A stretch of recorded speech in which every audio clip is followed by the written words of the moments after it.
आगामी लोकसभेच्या तोंडावरती महाविकास आघाडीतील जागा वाटपाच्या बैठकांना ब्रेक का लागलाय हा सवाल आता उपस्थित झालाय। महाविकास आघाडीच्या बैठकीला महाविकास आघाडीच्या लोकसभा जागा वाटपांच्या बैठका या गेल्या 20 दिवसांपासून झालेल्याच नाहीयेत। तर आज होणारी बैठक आता थेट 27 फेब्रुवारीला होणार असल्याची माहिती मिळते। त्यामुळे गेल्या महिन्यात एका पाठोपाठ एक होणाऱ्या बैठकांना या महिन्यात अचानक ब्रेक लागण्याचं कारण काय हा प्रश्न चर्चेत आहे। एकीकडे जागा वाटपासंदर्भात चर्चा पूर्ण झाल्याचं सांगितलं जात आहे, तर काही जागांबाबतचा निर्णय अजूनही बाकी आहे। त्यात वंचित बहुजन आघाडीच्या किमान समान कार्यक्रमाबाबत कोणताही निर्णय समोर आलेला नाही।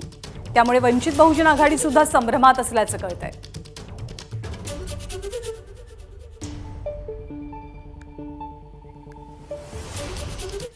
तर महाविकास आघाडीच्या जागा वाटपासंदर्भात काल बाळासाहेब थोरात यांनी प्रतिक्रिया दिली, आपण पाहूया। सर्वे काय येतात हे पहा तुम्ही। त्या इंडिया टुडे सारख्या एका नामवंत कंपनी ज्यावेळेस सर्वे करतील त्यात दाखवलं की 28 जागा ह्या आमच्या आघाडीच्या येणार आहे हे दाखवलं। माझं मत असं आहे की ज्यावेळेस निवडणूक सुरू होईल आम्ही लोकांमध्ये आणखी जाऊ प्रचाराच्या निमित्तानं। अनेक मुद्दे आहेत भारतीय जनता पक्षाच्या सरकारांच्या विरोधात, ते ज्यावेळेस लोकांपर्यंत जाणार आहेत पुन्हा एकदा आम्हाला नाराज देण्याची गरज नाही।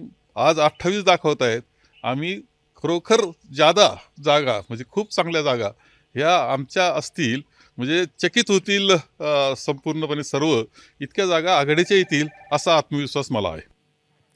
आणि या संदर्भात अधिक माहिती देण्यासाठी प्रतिनिधी वेदांत नेब सध्या आपल्या सोबत आहेत। वेदांत, आजची बैठक एकतर रद्द होण्यापाठीमागचं कारण काय, ती पुढे ढकलण्यात आली आहे आणि अचानक ब्रेक का लागला जातोय या सगळ्या जागा वाटपासंदर्भातल्या चर्चांना आणि सोबतच बैठकांना सुद्धा?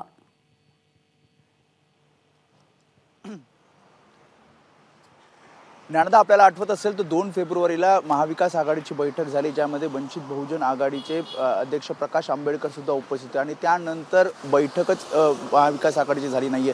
22 फेब्रुवारी तारीख सांगण्यात आली होती, मात्र आता 27 फेब्रुवारीला महाविकास आघाडीची बैठक मुंबईतून असं सांगण्यात येतंय। यामध्ये काही महत्त्वाची कारणं आहेत जे नेते ऑन रेकॉर्ड बोलत आहेत। त्यामध्ये पहिलं कारण म्हणजे जे नेते या समितीमध्ये आहेत महाविकास आघाडीचे त्यांचे नियोजित कार्यक्रम आहेत आणि त्यामुळेच एकत्रित चर्चा करण्यासाठी फारसा वेळ मिळत नाही आणि त्यामुळे या बैठका पुढे ढकलल्या जातात।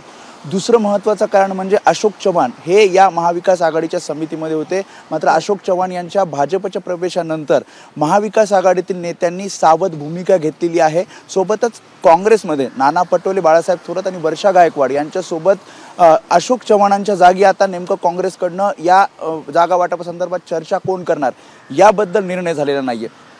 तिसरं महत्त्वाचं कारण म्हणजे 48 पैकी साधारणपणे 40 ते 41 जागा कोण लढवणार या संदर्भात फायनल झालंय, अंतिम झालंय असं महाविकास आघाडीच्या नेत्यांकडनं सांगण्यात येते। 7 ते 8 अशा जागा आहेत, अजूनही तिढा कायम आहे। मागच्या बैठकीत असं ठरलं होतं की जर असा तिढा कायम राहिला तर पक्षप्रमुख जे असतील किंवा पक्षाचे अध्यक्ष जे असतील त्यांच्यासोबत चर्चा करून एक मोठी बैठक घेऊन या संदर्भातला तिढा हा सुटेल। मात्र या बैठकीला सुद्धा मुहूर्त मिळत नाही आणि त्यामुळे एकंदरीत फायनल या सगळ्या महाविकास आघाडीमध्ये होत नाहीये। यात आणखी महत्त्वाचं म्हणजे काँग्रेस विदर्भात, खास करून विदर्भामध्ये अधिकाधिक जागांसाठी आग्रही आहे, कारण ग्रामपंचायतीच्या निकाल त्यासोबत पदवीधर आणि शिक्षक मतदारसंघातील जो निकाल पाहिला त्यामुळे काँग्रेसची ताकद तिथे आहे आणि त्यामुळे अधिकाधिक जागा मिळाव्यात यासाठी काँग्रेस आग्रही आहे आणि त्यामुळे या बैठकांना अडचणी निर्माण होत आहेत। आणि यामध्ये सगळ्यात महत्त्वाचा मुद्दा तू सांगितला की वंचित बहुजन आघाडीने कॉमन मिनिमम प्रोग्राम दिला होता, मात्र त्यावर सुद्धा महाविकास आघाडीच्या पक्षाकडून कुठलीही अधिकृत निर्णय घेतलेला नाहीये की आम्हाला तो मान्य आहे की नाही। मात्र जी माहिती सूत्रांकडून मिळते शिवसेना आणि राष्ट्रवादी काँग्रेस या कॉमन मिनिमम प्रोग्रामसाठी त्यांना मान्य आहे, मात्र काँग्रेसने अद्यापही या संदर्भात भूमिका जाहीर केलेली नाहीये। आणि यात सगळ्यात महत्त्वाचं म्हणजे सभा महाविकास आघाडीच्या एकत्रित होणार होत्या। 24 तारखेला पुण्यामध्ये सभा होणार होती, मात्र त्या संदर्भात सुद्धा कुठलाही निर्णय झालेला नाहीये।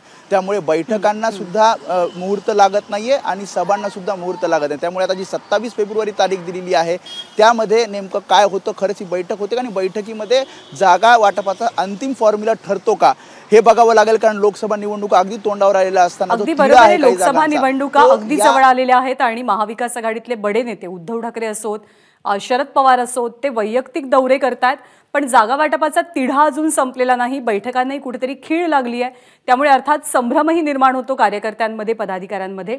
धन्यवाद वेदांत या सगळ्या माहितीबद्दल। एबीपी माझा, उघडा डोळे बघा नीट.